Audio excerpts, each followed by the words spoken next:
Imagine walking outside and the air is almost twice as rich in oxygen as today, 40% oxygen instead of 21%. Trees look the same, but sparks from a cigarette turn into an instant wildfire. Dragonflies the size of hawks cruise the park. Your campfire lights up the night sky. Your lungs feel different. Would life be better, or would the world become a more dangerous place? Today, we're asking a wild but serious question. What if oxygen rose to 40% again, like Earth may have had hundreds of millions of years ago? We'll dig into the paleoscience, the physics, the surprises in biology, and the practical consequences for humans and civilization. This is High Info. Let's get into it. Oxygen makes up about 21% of the air we breathe today. That number wasn't constant over geological time. During the late Paleozoic, especially the Carboniferous and early Permian periods, atmospheric oxygen is estimated to have been much higher, with many models and proxies suggesting peaks well above modern levels, sometimes in the 30 to 35% range. Those high O2 intervals coincided with massive coal formation, widespread wetlands, and striking fossil evidence, including very large insects and arthropods. Scientists still debate exact numbers and timing, but the idea that oxygen concentrations were significantly higher for extended periods is well supported. One of the most immediate effects of higher oxygen is on flammability. Oxygen doesn't burn, fuel does, but higher oxygen levels dramatically lower ignition thresholds and increase how readily fires spread. Laboratory and modeling studies show ignition probability climbs sharply as O2 rises. Landscapes that are normally damp and safe can become dangerously flammable in high oxygen air. In practical terms, routine sparks, welding, a motor backfire, a barbecue would be far more likely to start uncontrollable fires. Even fabrics and building materials that pass today's fire test would behave differently. Fire safety, forestry management, and even everyday cooking would require a complete rethink. Fire safety, forestry management, and even everyday cooking would require a complete rethink. You might expect more oxygen equals more plant power, but plant physiology is tuned to the balance between CO2 and O2. Higher atmospheric oxygen increases photorespiration, a wasteful process where oxygen competes with carbon dioxide inside plant leaves and raises the production of reactive oxygen species, free radicals, that can damage cells. Some studies show elevated oxygen can actually inhibit net photosynthetic CO2 fixation in many higher plants. In short, more oxygen wouldn't necessarily mean greener crops or faster growth across the board. In fact, some plants would be stressed and growth patterns would shift. One of the most iconic consequences of high ancient oxygen is arthropod gigantism. The fossil record shows creatures like Meganeurua, dragonfly-like insects with wingspans over 2 feet, and enormous millipede relatives like Arthropleura. Laboratory experiments and physiological models suggest higher ambient O2 allows oxygen to diffuse further into insect tissues, supporting larger body sizes in taxa that rely on passive oxygen transport. Controlled experiments raising modern insects in oxygen-rich chambers produce larger individuals and altered tracheal system development, supporting the hypothesis that oxygen was a limiting factor for body size in many Paleozoic arthropods. Humans evolved in about 21% oxygen.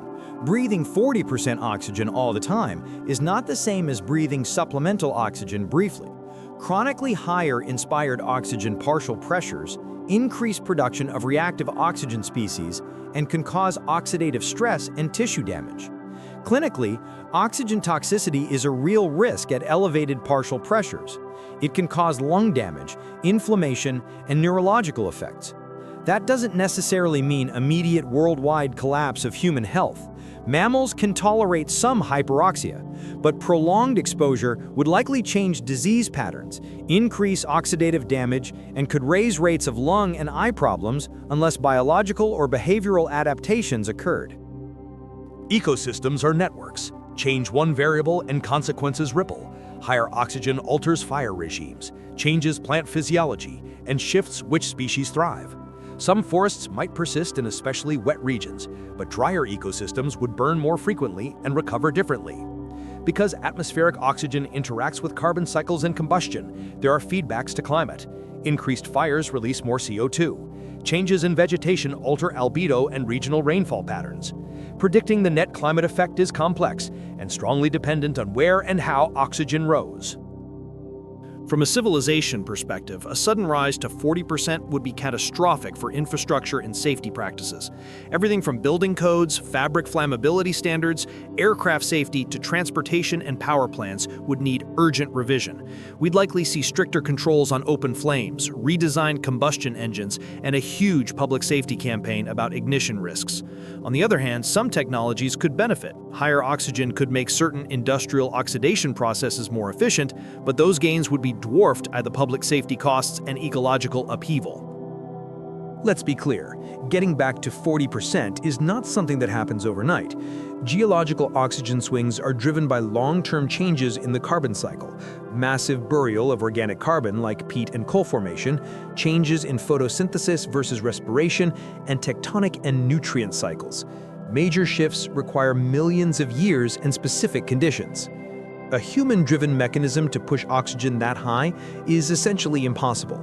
Burning fossil fuels is lowering atmospheric O2 slightly and increasing CO2. So the plausible scenarios that produce 40% are deep-time geological processes, not modern human action. Life is adaptable, but adaptation has costs and timescales. Some insect lineages previously adapted to high O2 would prosper.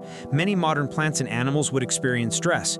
Over evolutionary time, tens of thousands to millions of years, species could adapt physiologically, behaviorally, or ecologically. But the short-term disruption to ecosystems, agriculture, and human societies would be severe. Behavioral adaptations could be fast. Humans and animals avoiding open flames, builders using non-flammable materials, controlled environment agriculture. Biological adaptation, changing respiratory physiology or antioxidant defenses would take much longer. So, what's the headline? If oxygen climbed back toward 40%, fires would be more frequent and intense. Ignition would be easier and spread faster. Plants wouldn't automatically thrive. Higher oxygen can increase photorespiration and oxidative stress for leaves. Some animals, especially small arthropods, could grow larger, while vertebrates, including humans, would face oxidative stress and health impacts over the long term. Ecosystems and human societies would need major adaptation to survive the immediate safety and agricultural challenges. Higher oxygen in Earth's past helped create wildly different ecosystems. Bringing that world back would not be a simple return to a more oxygen equals better state. It would rewire risk, growth, and life itself. If you enjoyed this deep dive into a world with 40% oxygen and want more science that connects ancient Earth to the world we live in today, hit that like button, share this video, and subscribe to High Info. Tell us in the comments, which ancient creature would you want to see in a high-oxygen world? Giant dragonflies or giant millipedes? Thanks for watching. This is High Info. See you next time when we ask, what else would change if Earth's atmosphere turned upside down?